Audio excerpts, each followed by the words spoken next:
நாள்தோறும் தவறாமல் கிருபை கிடைக்க செய்கின்றீர்.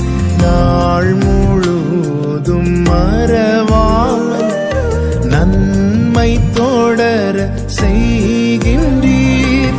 தடைகளை தகர்ப்பவரே, தயவை காண செய்தீரே. தடைகளை தகர்ப்பவரே, உம் தயவை காண செய்தீரே. தூளில் இருந்து உயர்த்தினீர், தூக்கி என்னை நிறுத்தினீர். துதித்து பாட வைத்தீர். அல்லேலூயா.